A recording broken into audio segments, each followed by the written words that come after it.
तो अभी तक हम लोगों ने थर्मोडायनेमिक्स में जेई एडवांस्ड के प्रीवियस ईयर के 12 क्वेश्चन डिस्कस कर चुके हैं विद कॉन्सेप्ट। अब हम लोग और कुछ पीवाईक्यू का डिस्कशन करेंगे लेक्चर 2 में। लेक्चर 1 में हमने 12 क्वेश्चन पहले डिस्कस कर चुके हैं कॉन्सेप्ट के साथ।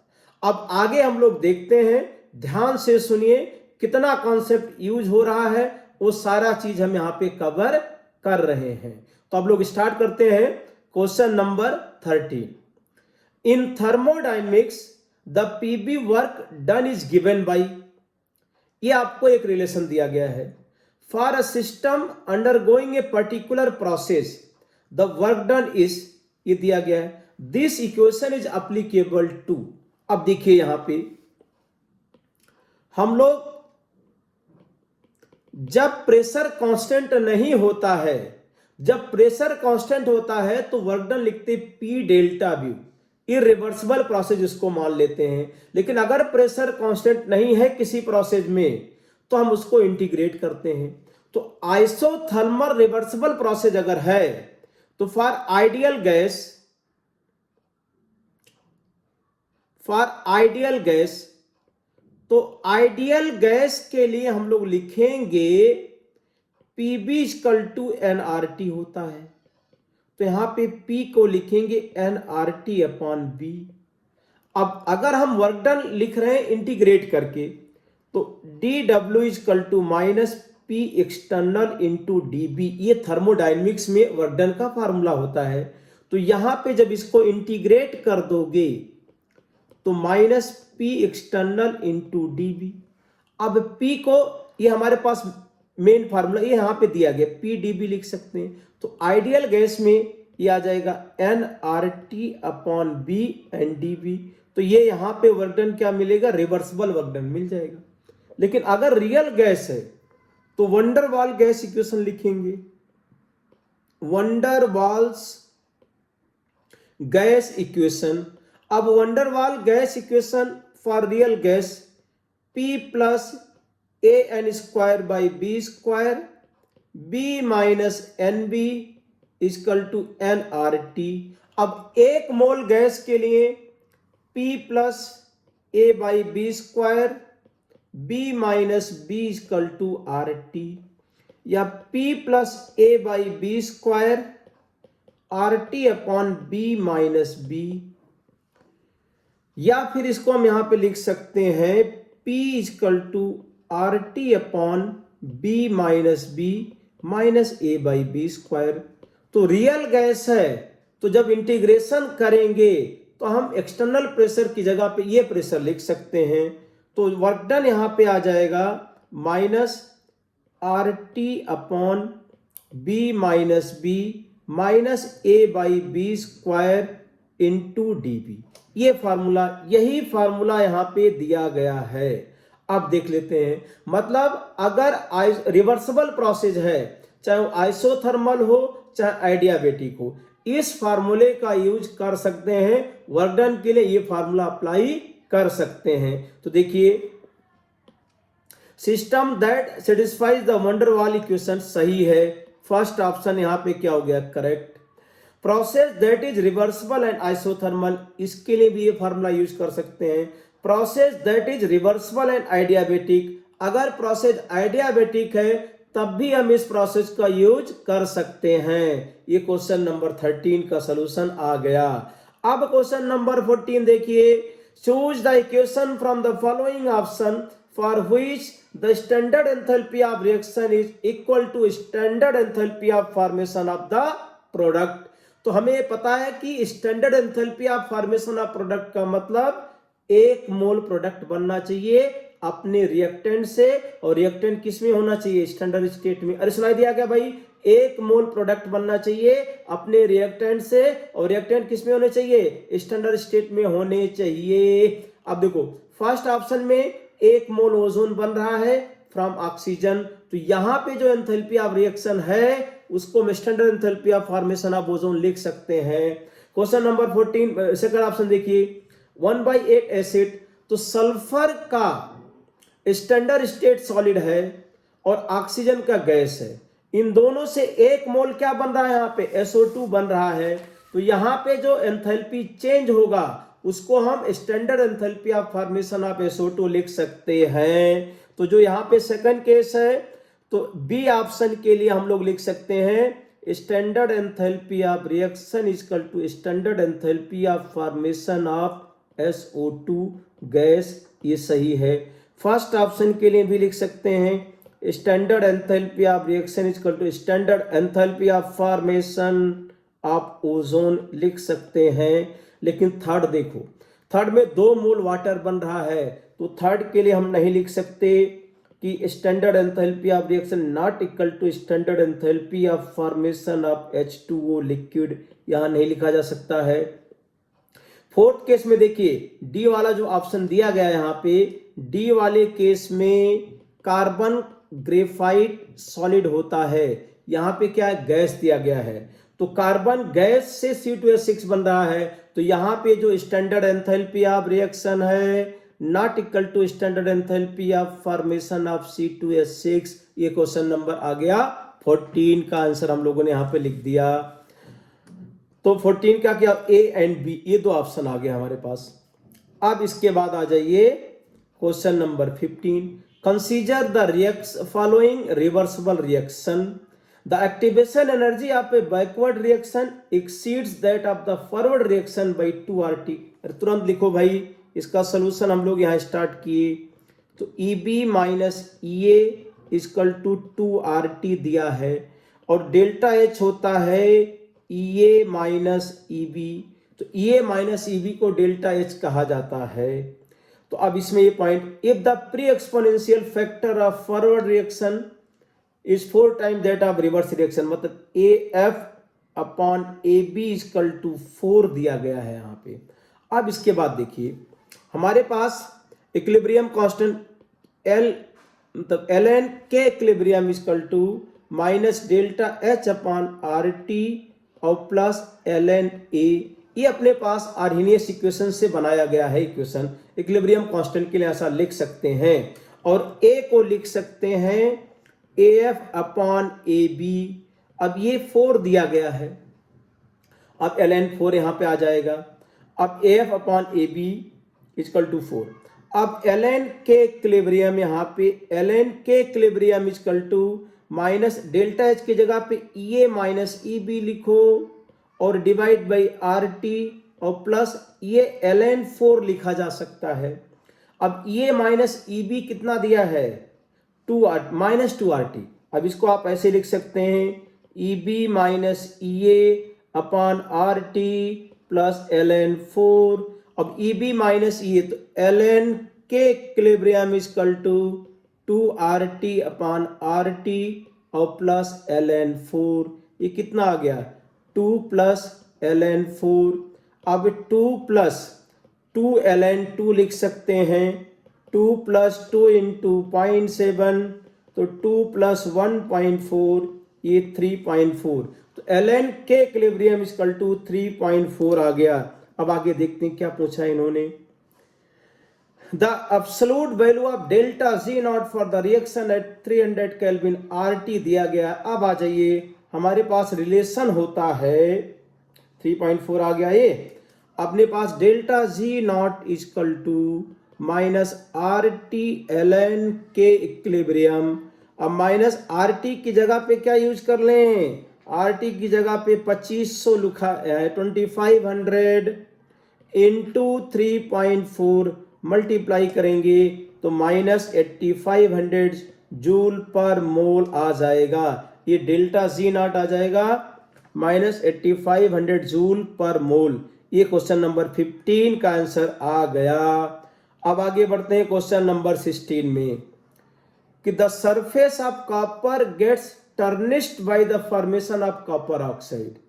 अब ये करें कि कॉपर ऑक्साइड अगर बनता है तो कॉपर का सरफेस क्या होगा, टर्निश्ड हो जाएगा। N2 gas was pass to prevent the oxide formation during heating of copper at 1250 kelvin. जब कॉपर को यहाँ पे 1250 केल्विन पे हीट करते हैं तो N2 गैस का यूज करते हैं जो कॉपर के ऑक्सीडेशन को प्रिवेंट करता है। लेकिन एक प्रॉब्लम है कि नाइट्रोजन गैस में 1% क्या है, 1% वाटर वेपर भी है। तो वाटर वेपर का पार्शियल प्रेशर कितना है पता कर लेते हैं, 1% है। तो partial pressure of water vapour in nitrogen mixture, तो partial pressure of water vapour is equal to 1 divide by 100 into total pressure कितना दिया है, कुल 1 बार दिया है, इज इक्वल टू 1। तो ये 10⁻⁻² आ गया। अब इसके बाद देखिए, pH2 is minimum partial pressure of hydrogen needed to prevent the oxidation at 1250 Kelvin. The value of ln pH2 is, तो देखिए अब यहां पे हम क्या करते हैं कि पहले delta G naught of reaction निकाल लेते हैं। तो डेल्टा जी नॉट आपका कॉपर ऑक्साइड के फॉर्मेशन का दिया है और वाटर के फॉर्मेशन का दिया है। तो delta G naught of reaction निकालते हैं पहले। तो रिएक्शन अपने पास दिया गया है 2 कॉपर प्लस सॉलिड और H2O गैस, क्यूप्रस ऑक्साइड और प्लस H2। तो delta G naught of reaction is equal to delta G naught formation of cupric oxide plus delta G naught formation of H2 minus delta G naught formation of copper और minus delta G naught formation of H2O। अब ये तो zero होता है, ये भी zero है। तो क्यूप्रिक ऑक्साइड, क्यूप्रस ऑक्साइड का -78,000 दिया है और माइनस 178,000 ये है।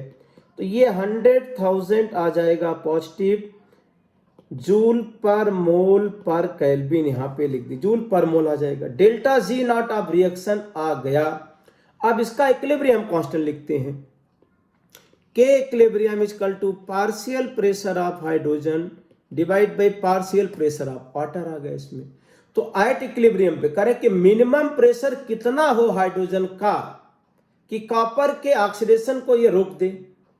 अरे भाई जब कॉपर ऑक्सीडाइज हो रहा तो हाइड्रोजन गैस मिल रही है, तो हाइड्रोजन कॉपर ऑक्साइड को रिड्यूस कर सकता है। तो हमें कितना, तो वाटर ऑक्सीडाइज कर रहा है और हाइड्रोजन कर रहा है रिड्यूस कर रहा है। तो इक्विलिब्रियम कंडीशन पे हमें यह पता चल जाएगा कि कितना हाइड्रोजन का प्रेशर हो जिससे कॉपर का ऑक्सीडेशन बंद हो जाए। तो हमारे पास रिलेशन है delta G naught is equal to -RT ln के इक्विलिब्रियम, यहां लिखा जाएगा delta G naught is equal to -RT ln के इक्विलिब्रियम। तो डेल्टा जी नॉट दिया 100,000, यहां पे लिखेंगे -RT। अब यहां पे R दिया है 8 और T दिया है 1250 ln के इक्विलिब्रियम, ये आ जाएगा। तो अब इसको डिवाइड करें, यहाँ पे ये 100,000 डिवाइड बाई 8 इंटू 1250, ये माइनस आ जाएगा ln के इक्विलिब्रियम। अब ln के इक्विलिब्रियम यहाँ पे आ जाएगा -10, सॉल्व करोगे तो ये आएगा -10। अब ln के इक्विलिब्रियम को क्या लिख सकते हैं, ln partial pressure of hydrogen partial pressure of H2O -10। अब ये ln partial pressure of hydrogen minus ln partial pressure of H2O, ये -10। तो ln partial pressure of hydrogen equal to -10 plus ln partial pressure of H2O, तो -10 plus ln 10⁻²। तो finally हमारे पास ln H2 is equal to -10 plus -2 plus ln 10, 10⁻² है, 10⁻² है इसमें। तो ये आ जाएगा हमारे पास -2 इंटू ln 10। अब ये -10 -2 ln 10 कितना दिया है 2.3, तो -10 -2 इंटू 2 इंटू 2.3 कितना लिख देंगे -4.6, तो -14.6। तो LnH2 की वैल्यू पूछा है, तो हमें क्या लिख देना, -14.6। ये क्वेश्चन नंबर 16 का आंसर हम लोगों ने लिख दिया। अब आ जाते हैं क्वेश्चन नंबर 17 पर। फॉर ए रिएक्शन, बहुत अच्छा क्वेश्चन है। For a reaction A gives P, the plot A and P का दिया गया है at temperature T1 and T2, T2 greater than T1 दिया है। तो अगर यहां पे पहली बात तो ये लिखा है T2 ग्रेटर देन T1, तो T2 by T1 greater than 1, ये आ जाएगा।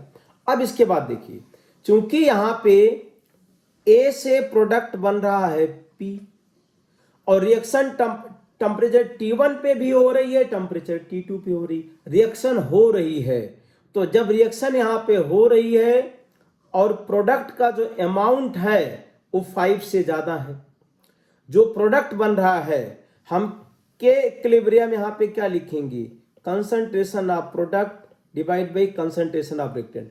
तो दोनों ही टेम्परेचर के केस में, दोनों ही टेम्परेचर T1 एंड T2 पर जो प्रोडक्ट का कंसंट्रेशन है eight both T1 and T2 temperature, यहां पे लिखेंगे कि at both T1 and T2, at T1 and T2, इसमें concentration of product greater than concentration of reactant आ रहा है। इसका मतलब इक्विलिब्रियम कांस्टेंट ग्रेटर देन 1, पहला पॉइंट। अब ये दिया गया है, तो अब इसके बाद हमें रिलेशन दिया है कि ln K1 upon ln K2 greater than T2 by T1, ऐसा कह रहे हैं। तो ln K1 upon ln K2 देखते हैं क्वेश्चन में, ln K1 upon ln K2, ln K at T1 to ln K at T2 is greater than T2 by T1। मतलब ये कह रहे हैं कि ln K1 ये टेम्परेचर T1 पे, और इसका मतलब यहां पे है K1 टेम्परेचर T1 का equilibrium constant, K2 temperature T2 का इक्विलिब्रियम कांस्टेंट है। तो ये कह रहे हैं कि ln K1 upon ln K2 greater than T2 by T1, तो हम लिख सकते हैं ln K1 upon ln K2 greater than 1, और K ग्रेटर देन 1 है, ग्राफ से पता चल रहा है, तो इसका मतलब यहां पे K1 ग्रेटर देन K2, ये पॉइंट आ गया। अब हमारे पास रिलेशन है ln K equal to minus delta H upon RT और प्लस ln A। ये ग्राफ भी हम लोगों को अच्छी तरह से पता है, 1/2 और यहाँ पे ln K, और इसका जो स्लोप आ जाएगा इस तरह से, नेगेटिव स्लोप यहां पे लिखेंगे, नेगेटिव स्लोप। तो स्लोप यहां पे कितना है, minus delta H upon R। तो अगर हमारे पास एक्सोथर्मिक रिएक्शन है या एंडोथर्मिक है, तो एंडोथर्मिक में स्लोप क्या हो जाएगा, निगेटिव हो जाएगा इसमें। और ये ग्राफ अगर एक्सोथर्मिक है तो ग्राफ में थोड़ा सा चेंज कर देंगे। तो यहां पे कम से कम एंडोथर्मिक का हम अगर लिखें तो for endothermic reaction, for endothermic equilibrium constant increases with temperature. तो टेम्परेचर के साथ इक्विलिब्रियम कांस्टेंट क्या होता है, इंक्रीज करता है। एक्सोथर्मिक के लिए टेम्परेचर के साथ डिक्रीज करता है। अब यहां पे टेम्परेचर के साथ इक्विलिब्रियम कांस्टेंट डिक्रीज कर रहा है, मतलब रिएक्शन क्या है, एक्सोथर्मिक है। फर्स्ट पॉइंट आपका यहां पे हो गया, दो कलेक्शन हम लोगों ने कर लिया। एक पॉइंट हम लोगों ने यहां पे कलेक्ट किया कि डेल्टा जी नॉट इसका लेस देन 0 है क्योंकि रिएक्शन हो रही है, और इक्विलिब्रियम कांस्टेंट ग्रेटर देन 1, ये ग्राफ से पता चल गया। और टेम्परेचर के साथ इक्विलिब्रियम कांस्टेंट डिक्रीज कर रहा है, ये चीज आ गया delta H not less than 0, मतलब ये रिएक्शन क्या एक्सोथर्मिक है। तो दो पॉइंट आ गए। अब डेल्टा जी नॉट को आप लिखिए माइनस RT ln के इक्विलिब्रियम, और delta G not minus delta G not delta H naught minus T delta S not, ये आ गया हमारे पास। अब डेल्टा एच नॉट निगेटिव है तो माइनस x1 लिख दीजिए, और हमने ये मान लिया कि डेल्टा एस नॉट क्या है, पॉजिटिव मान लो, तो ये t और ये x2, तो क्या हो जाएगा, ये मोर निगेटिव आएगा, मोर निगेटिव। तो अगर टेम्परेचर बढ़ाएंगे तो यहां पे पॉइंट देखो, if delta S not greater than 0 तो temperature increases, equilibrium constant increases, क्योंकि डेल्टा जी नॉट इंक्रीज करेगा। जब डेल्टा जी नॉट इंक्रीज करेगा, मोर निगेटिव होगा, तो इक्विलिब्रियम कांस्टेंट क्या होगा, इंक्रीज कर जाएगा। लेकिन इस रिएक्शन में ऐसा नहीं है। अरे सुनाई दिया क्या, फिर से सुनो।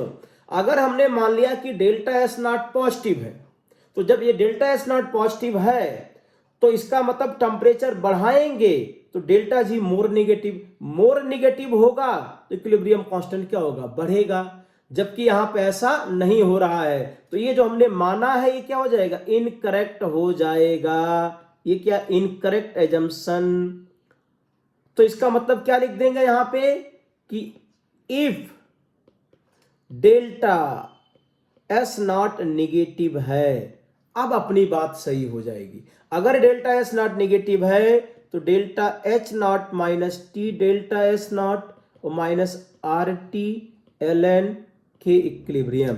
तो डेल्टा एस नॉट अगर हमारे पास निगेटिव है तो टेम्परेचर अगर बढ़ाओगे तो ये वाला क्या होगा, लेस निगेटिव। तो ऑन इंक्रीजिंग टेम्परेचर, तो ये डेल्टा एच नॉट माइनस, ये देखो यहां पे ऐसा लिख सकते हैं कि माइनस x1 है माइनस और प्लस क्या होगा tx2। टेम्परेचर बढ़ेगा तो ये क्या आएगा, लेस निगेटिव अगर आएगा तो डेल्टा जी नॉट क्या हो गया, लेस निगेटिव जब हो गया तो इसमें एल के इक्विलिब्रियम क्या आ जाएगा, डिक्रीज कर जाएगा। तो ये क्या हो गया, अपने क्वेश्चन के हिसाब से सही हो जाएगा। इसका मतलब फाइनली क्या हो गया कि डेल्टा एस नॉट भी क्या आ गया, निगेटिव। तो ये बहुत ही अच्छा क्वेश्चन है। कंक्लूजन क्या निकला, डेल्टा एस नॉट भी less than 0, delta H not less than 0, delta G not less than 0। अब ऑप्शन देख लीजिए। तो एग्जाम में तो आप आंसर तक पहुंचने की कोशिश करेंगे किसी तरीके से, लेकिन यहां पे हम आपको पूरा एक्सप्लेन कर रहे हैं, इसलिए हम रिलेट करके दिखा रहे हैं और इसमें हम पूरा एक्सप्लेन कर रहे हैं। एग्जाम में आपको तो बस आंसर तक कहीं से भी पहुंच जाए। तो ऑप्शन देखिए, ऑप्शन दिया है पहले वाले में डेल्टा एच निगेटिव, पहला करेक्ट हो जाएगा। डेल्टा एच पॉजिटिव नहीं, तीसरा करेक्ट हो जाएगा, चौथा करेक्ट नहीं होगा, तो इसका क्या हो जाएगा, एसी हो जाएगा। यहाँ पे बहुत अच्छे कॉन्सेप्ट के साथ एक क्वेश्चन है। अब आ जाते हैं क्वेश्चन नंबर 18।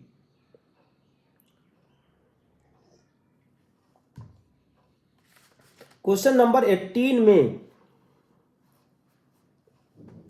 ये आपका reversible cyclic process for an ideal gas दिया गया है। तो ए बी सी, ये reverse, A to B, B to C और C to A. A to B कैसा प्रोसेस है, ए टू बी लग रहा है आइसोथर्मल है। B to C, P to ये आइसोबारिक है। तो यहां पे जो ए टू बी है आइसोथर्मल और ये आइसोबारिक और ये आइसोकोरिक,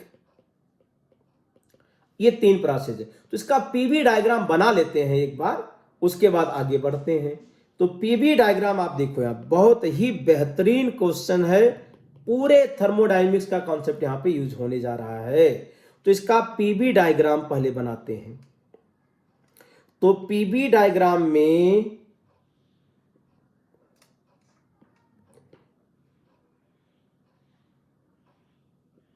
अब यहां पे देखिए कि ए टू बी, तो ए टू बी आइसोथर्मल है लेकिन वॉल्यूम डिक्रीज कर रहा है। तो ए टू बी हम ऐसा लिख सकते हैं, ये पॉइंट ए और ये पॉइंट बी। तो ए टू बी हमारे पास प्रोसेस क्या है, आइसोथर्मल आ गई, ए टू बी। अच्छा, ये हमारे पास वॉल्यूम है और ये प्रेशर था। तो अच्छा B to A to B to C क्या आइसोबारिक, ये आइसोबारिक, ये बी टू सी पहुंच गए। और सी टू ए क्या है, आइसोकोरिक है। तो ये क्या हो गया, पीबी ग्राफ। यहां पे P1 B1 और T1 दिया गया है, बहुत ही बेहतरीन। P2 B2 एंड T1 दिया है, ये P2 B1 एंड T2 दिया। ये अपने पास पीबी डायग्राम आ गया। तो AB वाले प्रोसेस को पहले हम देखते हैं। तो AB वाला जो प्रोसेस अपने पास है A टू B, तो A to B isothermal reversible है, साफ साफ कई बार बोल रहे हैं।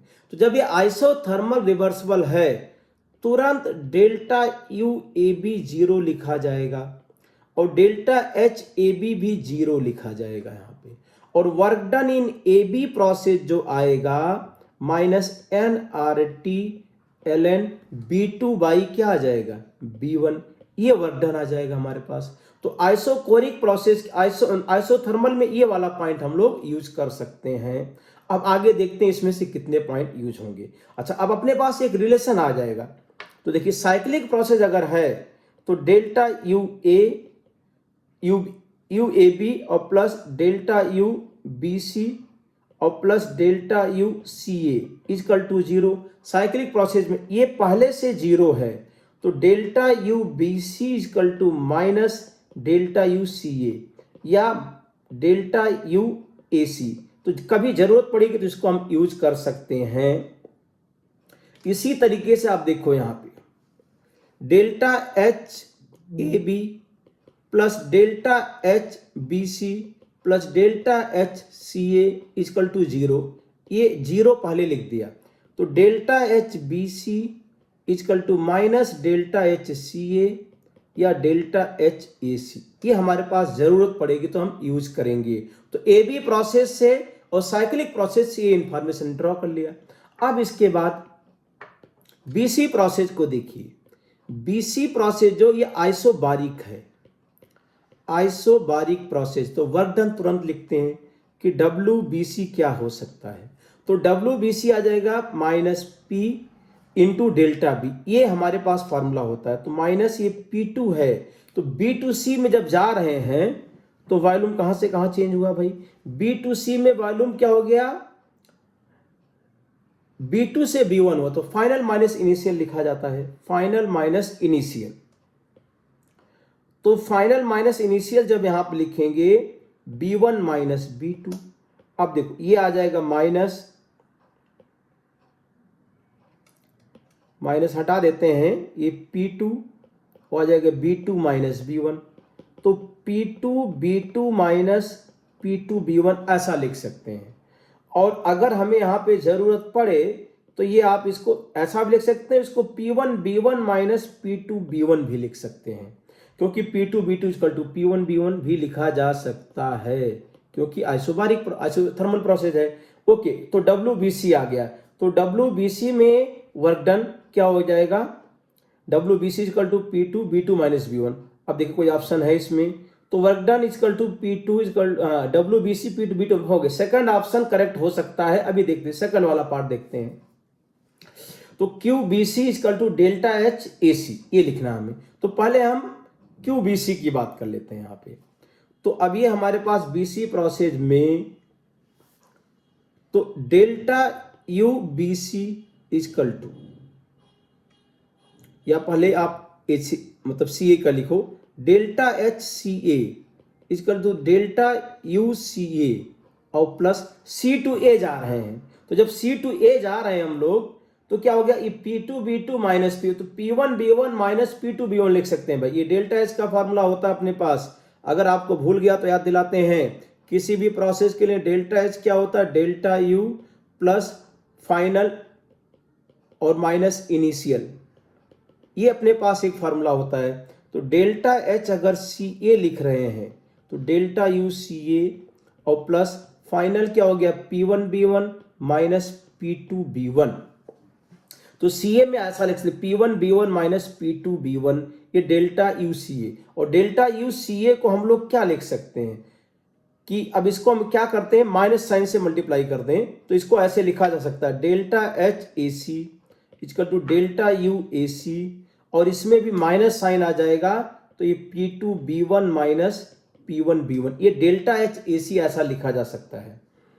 अब यहाँ पे देखिए, डेल्टा यू ए सी को हम डेल्टा यू बी सी भी लिख सकते हैं, और प्लस ये P two B one minus B one P one B one, नहीं अभी पहले यहाँ पे एक पार्ट कर लेते हैं। ये रिलेशन हमारे पास आ गया।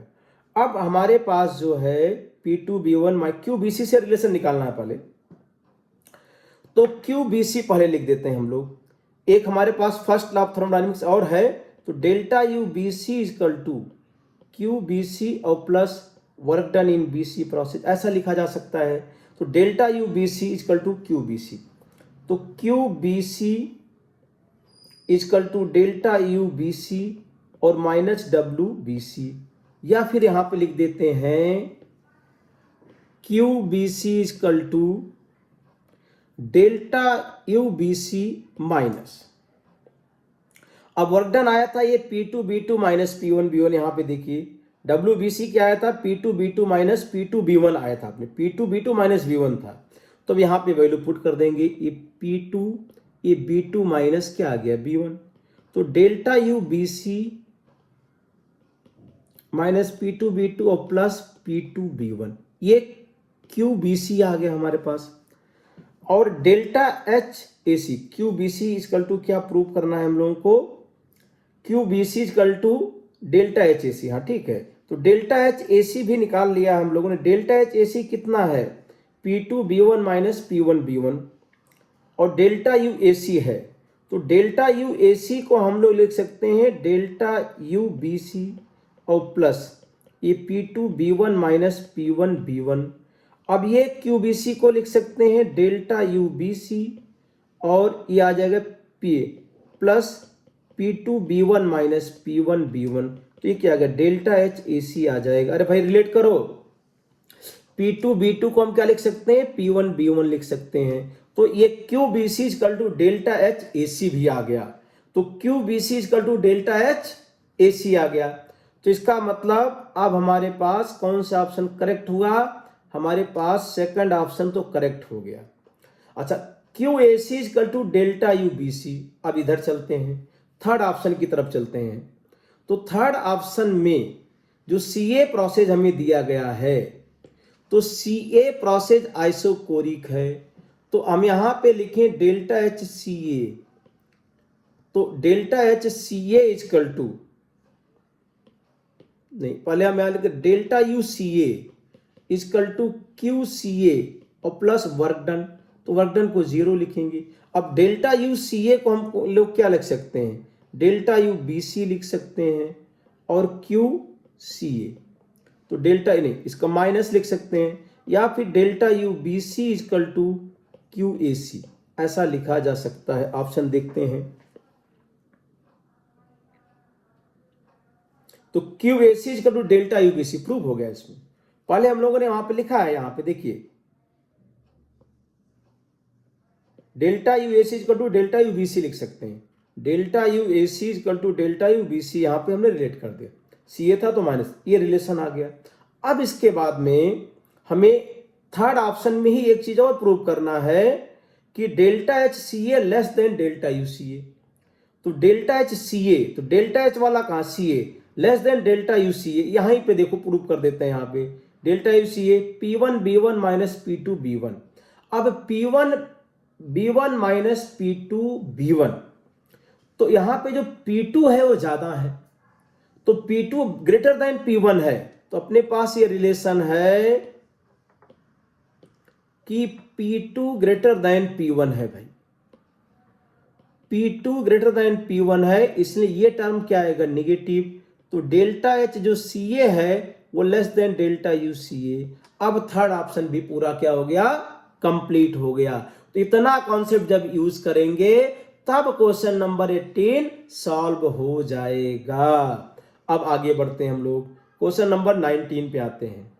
For a reaction taking place in a container in equilibrium with its surrounding, the effect of temperature on its equilibrium constant K in terms of change in entropy is described by. अब देखिए entropy and equilibrium constant का relation हमें देखना है। अब ये चीज तो हमें पता है पहले से कि एंडोथर्मिक है तो इक्विलिब्रियम कांस्टेंट क्या होता है, इंक्रीजेज विद टेम्परेचर।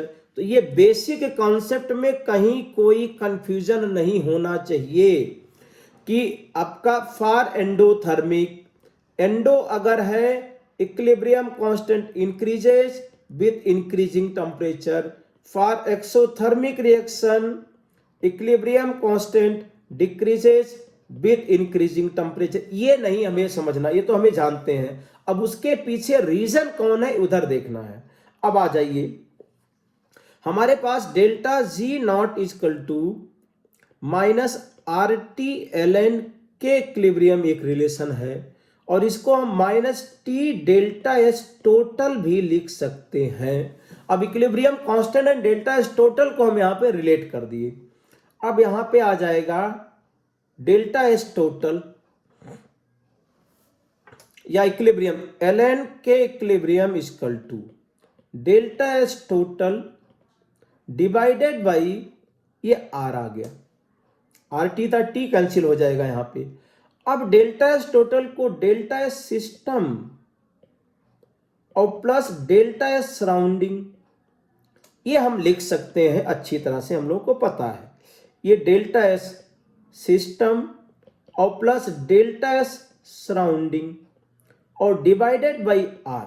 अब ये एक के इक्विलिब्रियम और for spontaneous reaction delta S total greater than 0 होता है, इसमें कहीं कोई किसी को डाउट नहीं होना चाहिए। अब ऑप्शंस को देखते हैं, ऑप्शंस बहुत अच्छे यहां पे हैं और जनरली हम डेल्टा एस सराउंडिंग को क्या लिखते हैं, डेल्टा एस जो सराउंडिंग होता है minus delta H system minus ये डेल्टा एच सिस्टम और डिवाइड बाई टी ये थर्मल। अब इसके बाद देखते हैं कि अब इसमें एंट्रोपी चेंज जो है, तो अब यहां पे क्या ऑप्शन है उसको हिसाब से देखते हैं। With increase in temperature the value of K for exothermic reaction decreases because the entropy change of the system is positive. अब अगर हमारे पास एक्सोथर्मिक रिएक्शन है तो entropy change of system positive नहीं होगा, तो फर्स्ट ऑप्शन तो काम का नहीं है, फर्स्ट ऑप्शन काम का नहीं है। सेकंड देखते हैं, with increase in temperature the value of K for endothermic reaction increases because unfavourable change in entropy for the surrounding decreases. मतलब एंडोथर्मिक के लिए इक्विलिब्रियम कांस्टेंट टेम्परेचर के साथ इंक्रीज करता है, किसी को डाउट नहीं है। For endothermic reaction equilibrium constant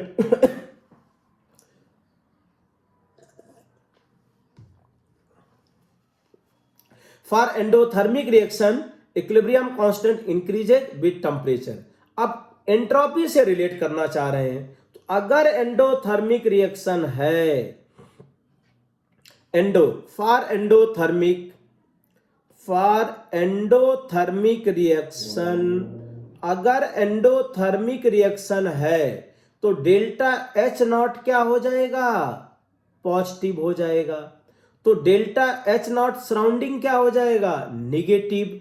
मतलब एंडोथर्मिक प्रोसेस में डेल्टा एस नॉट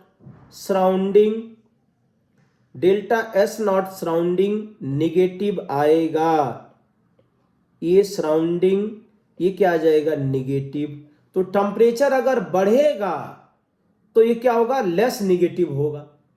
भाई डेल्टा एच को कांस्टेंट मानो, तो डेल्टा एच अगर हमने कांस्टेंट लिखा कि टेम्परेचर 100 है तो ये माइनस एक्स डिवाइड बाई 100, और अब टेम्परेचर क्या हो गया, 200 हो गया, तो माइनस एक्स अपॉन 200। तो ये डेल्टा एस सराउंडिंग था, यहां पे डेल्टा एस सराउंडिंग था तो डिक्रीज कर गया, लेस निगेटिव हो जाएगा। अगर ये -5 आया तो कितना आ जाएगा, ये -2.5 आ जाएगा। तो यही क्या है, अनफेवरेबल एंट्रोपी है। अरे भाई डेल्टा एस सराउंडिंग निगेटिव है तो अगर एंडोथर्मिक रिएक्शन है, फिर से सुनो, एंडोथर्मिक में डेल्टा एस सिस्टम क्या होगा, पॉजिटिव, ये पॉजिटिव है, ये नेगेटिव है, ये अनफेवरेबल चेंज है। क्यों? क्योंकि अगर एंट्रोपी पॉजिटिव होगा तभी रिएक्शन स्पॉन्टेनियस होगा। तो एंडोथर्मिक रिएक्शन के लिए एंट्रोपी चेंज इन सराउंडिंग क्या है, अनफेवरेबल है, क्योंकि ये नेगेटिव है। टेम्परेचर जब बढ़ेगा तो ये लेस नेगेटिव होगा, तो ये मोर पॉजिटिव होगा, के बढ़ जाएगा। तो ये कह रहे हैं कि एंडोथर्मिक रिएक्शन के लिए K increases on increasing temperature due to decrease in unfavourable change in entropy. बिल्कुल सही है, अनफेवरेबल चेंज एंट्रोपी क्या हो रहा है, डिक्रीज कर रहा है, के इंक्रीज करेगा। तो ये सेकंड, अरे भाई सुनाई दिया क्या, unfavourable change in entropy of surrounding का मतलब कि सराउंडिंग का एंट्रोपी नेगेटिव है।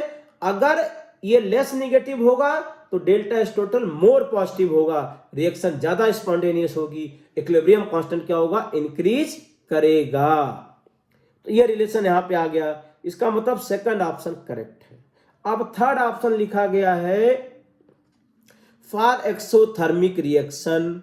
अगर रिएक्शन एक्सोथर्मिक है तो डेल्टा एच नॉट को नेगेटिव लिख डालो। अब डेल्टा एच नॉट अगर नेगेटिव हुआ तो ये फार्मूला यहां पे देखिए, तो डेल्टा एच नॉट अगर नेगेटिव है तो मतलब यहां पे एंट्रोपी ऑफ सिस्टम, ये जो सिस्टम है ये नेगेटिव है, और जो सराउंडिंग है ये क्या है, पॉजिटिव है। अब इसमें टेम्परेचर अगर इंक्रीज करोगे तो फेवरेबल एंट्रोपी कौन सा है, सराउंडिंग है। भाई सराउंडिंग का एंट्रोपी क्या है, पॉजिटिव है, तो सराउंडिंग होता है minus delta H not divide by T. तो टेम्परेचर जब बढ़ेगा तो ये क्या होगा, लेस पॉजिटिव हो जाएगा। अरे भाई ये नेगेटिव नेगेटिव, ये पॉजिटिव डिवाइड बाई टी है, तो टेम्परेचर अगर इंक्रीज करेगा तो डेल्टा एस सराउंडिंग जो है ये क्या होगा, लेस पॉजिटिव होगा। जब ये लेस पॉजिटिव होगा तो डेल्टा एस टोटल भी लेस पॉजिटिव हो जाएगा। तो ये कह रहे हैं, तो डेल्टा एस टोटल जब लेस पॉजिटिव हो जाएगा तो delta S total less positive हुआ तो के क्या हो जाएगा, डिक्रीज कर जाएगा। तो एक्सोथर्मिक में क्यों क्यों डिक्रीज किया, एक्सोथर्मिक रिएक्शन में टेम्परेचर जब इंक्रीज कर रहे हैं तो equilibrium constant decrease, exothermic reaction में टेम्परेचर इंक्रीज कर रहे हैं, इक्विलिब्रियम कांस्टेंट डिक्रीज कर रहे हैं। क्यों? क्योंकि एंट्रोपी चेंज जो फेवरेबल चेंज है वो डिक्रीज करेगा on increasing temperature. Favourable change किसका है, सराउंडिंग का एंट्रोपी है, तो सराउंडिंग का एंट्रोपी क्या होगा, डिक्रीज करेगा। मतलब फेवरेबल मतलब सराउंडिंग का एंट्रोपी यहां पॉजिटिव था, बता दिया भाई, यहां सराउंडिंग का एंट्रोपी पॉजिटिव है और टेम्परेचर बढ़ाएंगे तो ये लेस पॉजिटिव होगा, लेस पॉजिटिव होगा तो इक्विलिब्रियम कांस्टेंट क्या होगा, डिक्रीज कर जाएगा। तो यही थर्ड ऑप्शन दिया है, विद इंक्रीज इन टेम्परेचर के आप 130 decreases because favourable change in entropy of the surrounding decreases. Surrounding का एंट्रोपी पॉजिटिव है इसलिए फेवरेबल चेंज है, टेम्परेचर के साथ वो लेस पॉजिटिव हो जाएगा, इसीलिए delta S total decrease, equilibrium constant decrease. बहुत ही अच्छा बेहतरीन क्वेश्चन है ये, तो इसका क्या लिख देंगे, बी एंड सी। अब आ जाते हैं क्वेश्चन नंबर 20 पर। Standard state gives free energy of formation of graphite and diamond दिया गया है। तो जब ग्रेफाइट डायमंड में कन्वर्ट होता है तो delta G naught of transition निकाल लेते हैं पहले। Delta G naught of transition, यहां पे ग्रेफाइट से डायमंड बन रहा है कार्बन डायमंड, तो ये डेल्टा जी आप रिएक्शन लिखो या ट्रांजिशन, तो delta ji formation of diamond minus delta ji formation of graphite. क्या दिखा है भाई इन्होंने, ग्रेफाइट का फॉर्मेशन 0 है, डायमंड का फॉर्मेशन 2.8 है, तो डेल्टा जी रिएक्शन या ट्रांजिशन यहां पे लिख देंगे 2.9 माइनस 0, तो 2.9 किलोजूल पर मोल आ गया, ये डेल्टा जी नॉट फॉर्मेशन। अब इसके बाद जब ग्रेफाइट को डायमंड में कन्वर्ट कर रहे हैं तो वॉल्यूम चेंज कितना आ गया, 2 इंटू 10⁻⁶। तो ये वॉल्यूम डिक्रीज हुआ, डेल्टा वी नेगेटिव आ गया। तो इसमें डेल्टा वी नेगेटिव आपको दिया गया है -2 इंटू 10⁻⁶ मीटर क्यूब। अब इसमें करें कितना प्रेशर चाहिए कि ये डेल्टा जी नॉट पॉजिटिव है तो नॉन स्पॉन्टेनियस प्रोसेस हुआ। तो अपने पास एक रिलेशन है delta G not equal to -RT ln K equilibrium, ये अपने पास रिलेशन है। देखते हैं, या फिर डेल्टा इसकी जरूरत नहीं यहाँ पे, तो डेल्टा जी नॉट को लिख सकते हैं माइनस ये क्या आ जाएगा, वर्क डन, ये यूजफुल वर्क डन है तो -W यूजफुल लिख देंगे। तो यहां पे करें कि वर्क डन कांस्टेंट प्रेशर पे हो रहा है तो यहां पे -P external into delta B, ये फॉर्मूला। अब डेल्टा जी नॉट आपको दिया है 2.9 10⁻3, ये जूल पर मोल है। हमें P को पता करना है, delta B -2 into 10⁻⁶ metre cube आ गया। तो P external equal to 2.9 into 10⁻⁹/2। अब आगे देखो यहाँ पे, तो जो प्रेशर हमें चाहिए ये आ गया 1.45 इंटू 10⁻⁶ न्यूटन पर मीटर स्क्वायर, ये दिया गया है न्यूटन पर मीटर स्क्वायर, ये पास्कल में है। अब 10⁻5 से डिवाइड कर दो तो ये बार में आ जाएगा। तो 1.45 9 है, 9 डिवाइड बाई ये 9 है, ये भी 9 डिवाइड बाई 10⁻5, तो 1.45 10⁻4 या 14,500 बार प्रेशर अप्लाई करेंगे तब जाकर के ग्रेफाइट डायमंड में कन्वर्ट होगा। तो इसका आंसर आ जाएगा 14,500। आंसर देख लीजिए भाई, इसमें 14,500 यहाँ पे ऑप्शन फर्स्ट ऑप्शन दिया गया है, शायद फर्स्ट ऑप्शन आ जाएगा। अब क्वेश्चन नंबर हम चलते हैं 21 की तरफ। N ideal gas is expanded from P1 B1 T1 to P2 B2 T2 under different conditions. The correct statement among the following. बहुत ही इंपॉर्टेंट बेसिक क्वेश्चन है इसमें कि अगर हमारे पास एक आइडियल गैस एक्सपेंड हुआ इनिशियल कंडीशन से फाइनल, तो आप करें कि A to B, ये आइसोथर्मल रिवर्सिबल प्रोसेस है, आइसोथर्मल रिवर्सिबल। यहाँ पे P1 है B1 एंड T1, इधर P2 B2 एंड T2। तो एरिया अंडर द कर्व ये क्या हो जाएगा, वर्क डन हो जाएगा। तो ये W रिवर्सिबल हो गया। अब अगर हम गैस को यहां पे गैस को इरिवर्सिबली एक्सपेंड करते हैं तो कांस्टेंट प्रेशर, तो ये कर यहां से जाएंगे, मानो एक ही स्टेप में किया आपने, अब वर्क डन ये हो जाएगा। ये क्या है, W इरिवर्सिबल। तो अगर हम मैग्नीट्यूड की बात करें तो यहां पे हम लिख सकते हैं फॉर इसमें हम कहते हैं कि एक्सपेंशन, अगर एक्सपेंशन प्रोसेस है तो W रिवर्सिबल का magnitude always greater than W irreversible. और फॉर कंप्रेशन प्रोसेस अगर है, गैस को कंप्रेस कर रहे हैं तो W irreversible always greater than reversible, ये कॉन्सेप्ट है। अगर हम इसको कंप्रेस कर रहे हैं तो कंप्रेशन प्रोसेस में अगर एक ही स्टेप में कंप्रेस करते हो तो मैक्सिमम वर्क डन आ जाएगा। तो W irreversible greater than reversible, reversible तो इसी पाथ से जाएंगे। तो अगर हमारे पास अब चारों आ गया इसमें, तो देखते हैं फर्स्ट ऑप्शन क्या दिया गया है इसमें, the work done on the gas is maximum when it is compressed irreversibly from P2 B2 to P1 B1 against constant pressure P1। बिल्कुल सही है भाई। अगर हम कांस्टेंट प्रेशर पे गैस को एक ही स्टेप में कंप्रेस करते हैं तो ये मैक्सिमम वर्क डन मिलेगा, ये वाला वर्क डन पूरा ये आ जाएगा। अब दूसरा स्टेटमेंट क्या है कि the work done by the gas is less when it is expanded reversibly from B1 to B2 under adiabatic condition as compared to that when expanded reversibly from B1 to B2 under isothermal condition। तो ये बिल्कुल सही statement है, आप यहाँ पे देख लीजिए। अगर हम गैस को ये आइडियाबेटिक एंड आइसोथर्मल, तो ये आइसोथर्मल और ये आइडियाबेटिक, तो एरिया अंडर द कर्व क्या होता है, वर्क डन होता है। तो इसमें करें कि आइसोथर्मल रिवर्सिबल प्रोसेस अगर है तो उसमें वर्क डन ज्यादा होगा एज कंपेयर टू आइडियाबेटिक, तो बी ऑप्शन भी क्या हो जाएगा, करेक्ट हो जाएगा। अब सी देखो आप, the change in internal energy of gas zero if it expanded reversibly with T1 equal to T2, ये तो सही है। And positive if it expanded reversibly under adiabatic condition with T1 not equal to T2।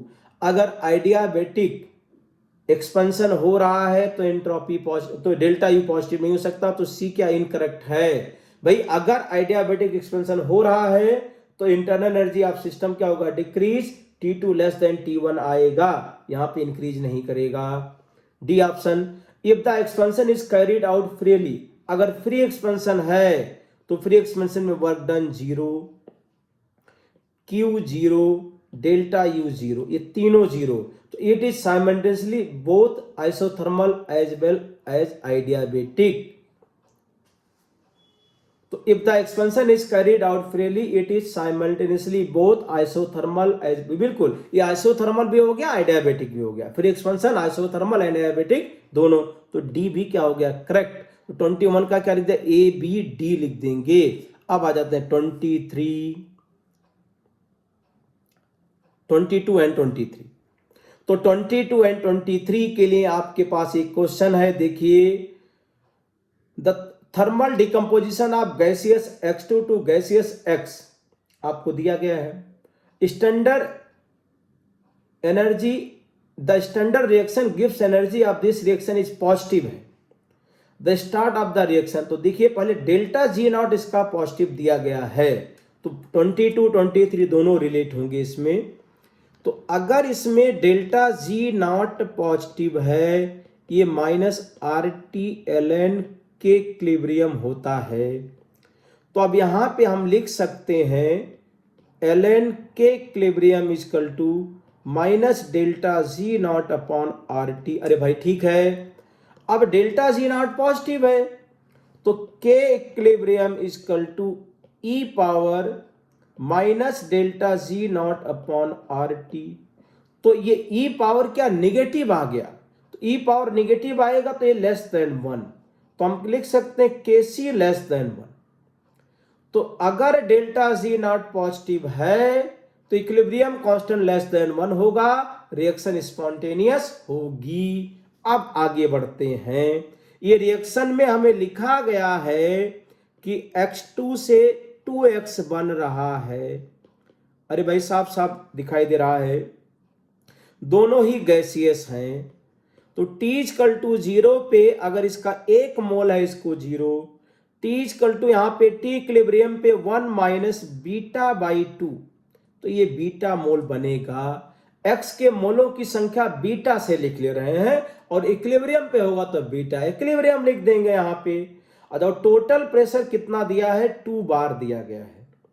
तो अब इसमें आपको पहले हम Kp का एक्सप्रेशन निकालते हैं, तो यहाँ पे देखिए, तो इसमें मोलों की संख्या आ गई, टोटल प्रेशर, तो पार्शियल प्रेशर आप अगर हम x लिखते हैं तो beta divide by 1 plus beta by 2 into 2, total pressure 2 दिया गया है।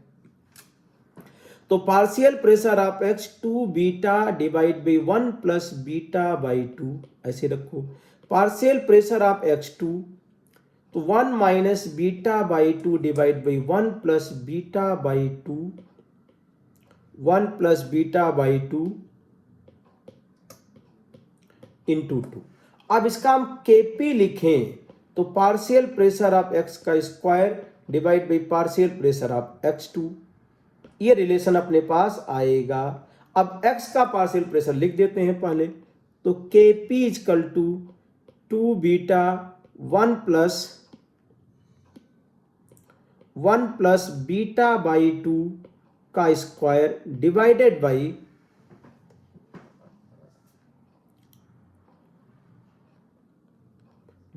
बाई यहाँ पे 2 1 minus beta by 2 divide by 1 plus beta by 2।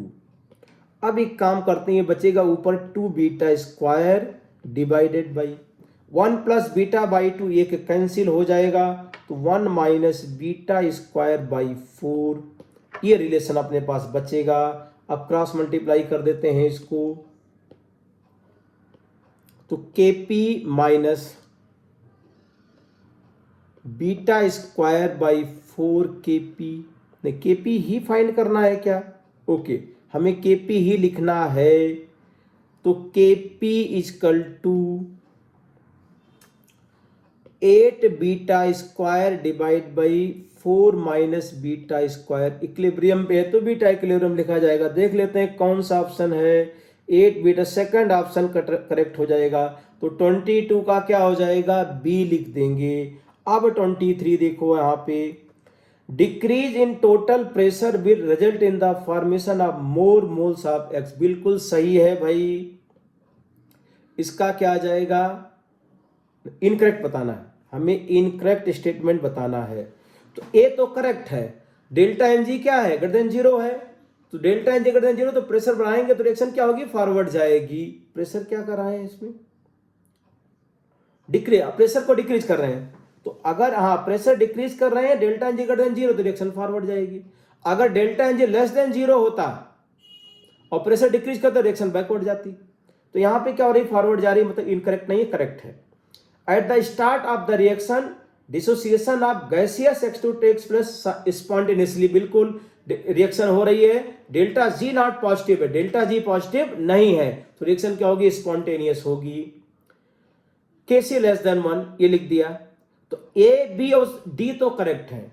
Beta की वैल्यू तब बता सकते हैं जब आपको Kp दिया गया हो, तो Kp का इंफॉर्मेशन नहीं है तो बीटा की वैल्यू नहीं लिख सकते, तो 23 का क्या लिख देंगे, सी लिख देंगे यहाँ पे। तो ये क्वेश्चन यहाँ पे आ गया। अब क्वेश्चन नंबर 24 की तरफ हम लोग बढ़ते हैं। 1 mole of N ideal gas at 300 kelvin in thermal contact with surrounding expands isothermally from 1 liter to 2 liter at constant pressure. In this process the change in entropy of surrounding, अब ये हमारे पास दिया गया है isothermally from this, तो अगर ये isothermal process है तो डेल्टा यू को लिख देना है 0, और delta U equal to Q और प्लस W लिखेंगे, तो यहाँ पे Q equal to minus W आ गया। अब कितना वर्क डन है देखते हैं यहाँ पे, तो ये सिस्टम का हीट मिला कितना, ये Q सिस्टम मान सकते हैं हम यहाँ पे, तो Q system equal to minus W, तो Q सराउंडिंग कितना हो जाएगा, minus Q system equal to minus minus work done, तो ये क्या होगा, वर्क डन के बराबर आ जाएगा। और वर्क डन कितना आ जाएगा, माइनस पी डेल्टा बी यहाँ पे, क्योंकि कांस्टेंट प्रेशर पे गैस क्या हो रही है, यहाँ पे एक्सपेंड कर रही है, तो कांस्टेंट प्रेशर पे गैस एक्सपेंड कर रही है, तो वर्क डन क्या आ गया, पी डेल्टा बी, तो ये क्यू सराउंडिंग आ गया। अब पी कितना दिया है, -3 ATM और 2 - 1 लीटर, तो ये -3 ATM और लीटर आ गया अपने पास। अब इसके बाद देखिए, तो ये Q सराउंडिंग आ गया अपने पास, -3 इंटू 101.3, ये जूल आ जाएगा, क्योंकि हमारे पास 101.3 ये जूल आ गया। 1 ATM लीटर, तो ये हमारे पास, क्योंकि हमें पता है 1 ATM litre equal to 101.3 joule होता है। अब ये Q सराउंडिंग यहाँ पे आ गया। अब हमें डेल्टा एस सराउंडिंग लिखना है, तो आप Q surrounding divide by constant temperature, तो ये -3 इंटू 101.3 जूल डिवाइड बाई 300, तो ये -1.01 जूल पर मोल पर केल्विन। ये change in entropy of surrounding, इस तरीके से अप्रोच करके हम जल्दी ही आंसर पे पहुंच जाएंगे। तो अभी तक हम लोगों ने यहाँ पे 13 से लेकर के 24 तक, तो 13, 10, 23 और 11 क्वेश्चन का डिस्कशन कर लिए। अब अगले लेक्चर में हम फिर कुछ PYQ का डिस्कशन करेंगे। Thank you.